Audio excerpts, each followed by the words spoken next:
Hi all, welcome to அருணிவர்ஸ்.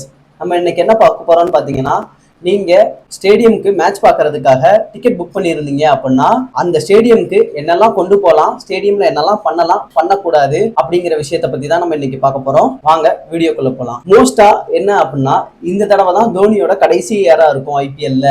So அதனால எப்படியாவது தலை தரிசனம் பண்ணிடணும் அப்படின்னு சொல்லிட்டு நிறைய பேர் வந்து டிக்கெட் போட்டு மேட்ச் பார்க்க போகணும்னு நினைப்பீங்க. அவங்க எல்லாரும் மேட்ச் பார்க்க போறதுக்கு முன்னாடி இதை பத்தி ஃபுல்லா தெரிஞ்சுக்கோங்க. ஃபர்ஸ்ட் ஸ்டேடியம்க்கு என்னெல்லாம் கொண்டு போகலாம், என்னெல்லாம் கொண்டு போக கூடாது அப்படிங்கிறத நான் சொல்றேன். நீங்க இங்க வேற வேற ஊர்கள்ல இருந்து தான் நிறைய பேர் மேட்ச் பார்க்க போவாங்க. மோஸ்டா என்னன்னா சென்னைக்காரங்களா இருக்க மாட்டாங்க. ஸோ அங்க போய் மேட்ச் பார்த்துட்டு திருப்பி வர்றதுதான் அவங்களோட பிளானா இருக்கும். என்ன அப்படின்னா அவங்களுக்கு அங்க ஒரு ஸ்டே இருக்காது. அதனால போறோம், மேட்ச் பார்க்குறோம், வர்றோங்கிற பிளான்ல இருந்தீங்க அப்படின்னா அதுல ஒரு சில மாடிஃபிகேஷன்ஸ் பண்ண வேண்டியது இருக்கும். கண்டிப்பா உங்களுக்கு ஒரு ஸ்டே தேவைப்படும். ஏன் அப்படின்னா ரெஃப்ரெஷ் ஆகிறதுக்கு.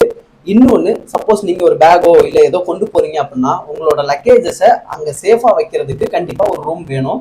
ஏன் அப்படின்னா கிரவுண்டுக்குள்ளே எந்த லக்கேஜோ எந்த பேக்கோ எதுவுமே அலோவ் பண்ண மாட்டாங்க. லேடிஸ்க்கு ஹேண்ட்பேக் கூட அலோவ் பண்ண மாட்டாங்க மோஸ்ட்டாக. ஸோ நீங்கள் வந்து உங்களோட பொருளை வெளியே சேஃபாக வச்சுக்கணும்னா கண்டிப்பாக உங்களுக்கு ஒரு ரூம் தேவை. அங்கே லாக்கர் ஃபெசிலிட்டிஸ் எதுவுமே இருக்காது. ஸோ இதை வந்து ப்ராப்பராக பிளான் பண்ணிக்கோங்க. ஃபர்ஸ்ட் ரூம்ஸ் வந்து அங்கே நியர்பை நிறைய இருக்கு. ஆனால் அந்த பர்டிகுலர் டைமுக்கு மட்டும் ரூம் கொடுக்கறதுக்கு நிறைய பேர் யோசிப்பாங்க. ஸோ கொஞ்சம் முன்னாடியே ஒரு நாள் முன்னாடி அட்வான்ஸாக புக் பண்ணிக்கோங்க. ஒன் டேக்கு புக் பண்ணி ப்ராப்பராக பிளான் பண்ணிக்கோங்க. கம்மியான விலைகள்லேயே நிறைய ரூம்ஸ் இருக்கும், அதை நீங்கள் கன்சிடர் பண்ணலாம். அதுக்கப்புறம் அங்கே சாப்பாடு, ஸ்டேடியத்துக்கு வெளியவே நிறைய ஹோட்டல்ஸ் இருக்கு, நிறைய கடைகள் இருக்கு. உங்களுக்கு அஃபோர்டபுளான ரேட் எதுவோ அந்த பட்ஜெட்லேயே கண்டிப்பாக கிடைக்கும்.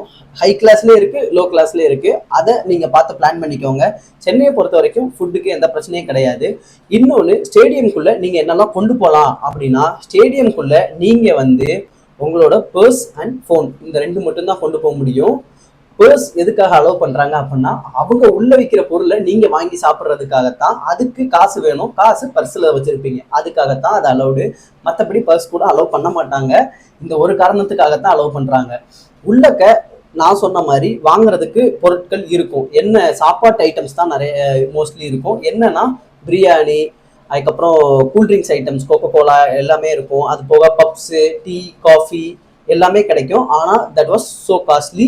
அங்கே தண்ணி கூட காஸ்ட்லி தான். ஒரு கப்பு தான் தருவாங்க, அதுவே வந்து 15 ருபீஸ் 20 ருபீஸ் சொல்லுவாங்க. நான் போனப்போவே சொன்னாங்க.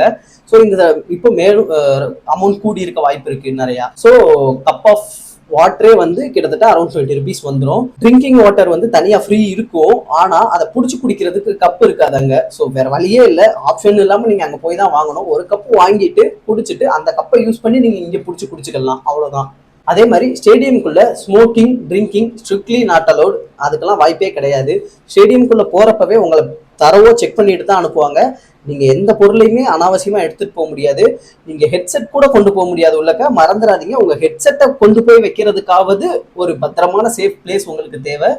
ஏர்பாட்ஸ் எதுவுமே எடுத்துட்டு போக முடியாது. கண்டிப்பா நீங்க அதெல்லாம் வெளியே தான் விட்டுட்டு போகணும். நீங்க இப்ப மேட்சுக்கு போயிருக்கீங்க, அங்க கேமராமேன் வந்து உங்களை ஃபோக்கஸ் பண்ணுவாரு அப்படின்னு நீங்க நினைச்சீங்கன்னா அது கண்டிப்பா நடக்கவே நடக்காது. மேபி நீங்க பார்த்துட்டு இருக்கிற நீங்க ஒரு பொண்ணா இருந்து அழகா இருந்தீங்கன்னா கண்டிப்பா உங்களை காட்டுறதுக்கான வாய்ப்பு நிறையவே இருக்கு. ஆனா ஒரு பையனா இருந்தீங்கன்னா உங்களை கண்டிப்பா காட்டவே மாட்டாங்க.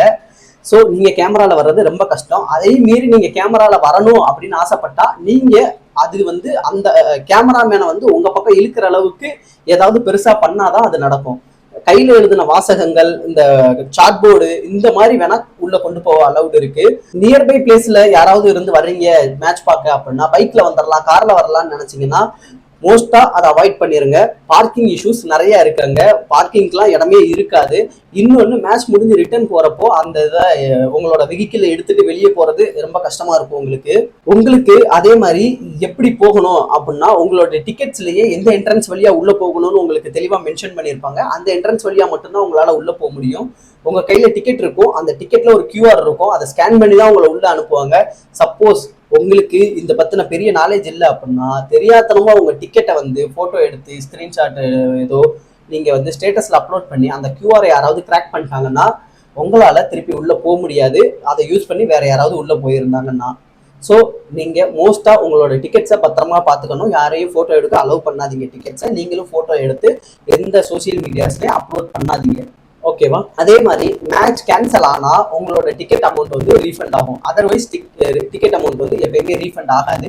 மேட்ச் கேன்சல் ஆகுறதுமே எப்படின்னா வித்தவுட் சிங்கிள் பால் பவுல்டு, எந்த ஒரு பந்துமே வீசப்படாத நிலைமையில மேட்ச் கேன்சல் ஆனா மட்டும்தான் உங்களுக்கு ரீஃபண்ட் ஆகும். அதர்வைஸ் ரீஃபண்டுக்கு பாசிபிலிட்டிஸ் கிடையவே கிடையாது. ஒரு பால் பவுல் பண்ணிட்டா கூட உங்களுக்கு ரீஃபண்ட் பண்ண மாட்டாங்க. அதை மைண்ட்ல நல்லா வச்சுக்கோங்க. அதே மாதிரி முன்னாடி இருந்ததை விட இப்போ டிக்கெட் ரேட் ரொம்ப ஜாஸ்தியா இருக்கு. என்ன அப்படின்னா எல்லாமே ஆன்லைன் சேல்ஸ் ஆயிருச்சு. நிறைய பேர் வந்து டிக்கெட் புக் பண்ணிட்டு அதை நிறைய வெளியே பிளாக்ல விற்கிறாங்க. அவங்க கிட்ட இருந்து தயவு செஞ்சு அதிக விலைக்கு கொடுத்து டிக்கெட்ஸ் வாங்காதீங்க. உங்களுக்கு பார்க்கணும்னு ஆசை இருக்குன்னா ஆக்சுவல் ரேட்ல கிடைச்சா கண்டிப்பா போயிட்டு வாங்க. ரொம்ப செலவு பண்ணி போய் உங்க அமௌண்ட்டை வேஸ்ட் ஆக்காதீங்க. இது என்னோட பர்சனல் ஒப்பீனியன். இதை நீங்க எடுத்துக்காதது உங்க விருப்பம் தான். அதே மாதிரி கிரவுண்ட்ல எந்தெந்த ஸ்டாண்ட்ஸ்ல எல்லாம் வந்து வியூஸ் நல்லா இருக்கும் அப்படின்னா CDEIJK இந்த 6 ஸ்டாண்ட்ஸ்ல வியூஸ் நல்லா இருக்கும். இதெல்லாம் வந்து கவர்ஸ் மேல மிட்டான்ல இந்த மாதிரி ஏரியாஸ்ல வரக்கூடிய ஸ்டாண்ட்ஸ். வியூவிங் ஆங்கிள் நல்லா இருக்கும். அது போக சி ஸ்டாண்டுக்கு பக்கத்து ஸ்டாண்டு தான் வந்து பெவிலியன் ஸ்டாண்டு. அங்கிருந்து தான் பிளேயர்ஸ் உள்ள வருவாங்க, வெளியே போவாங்க.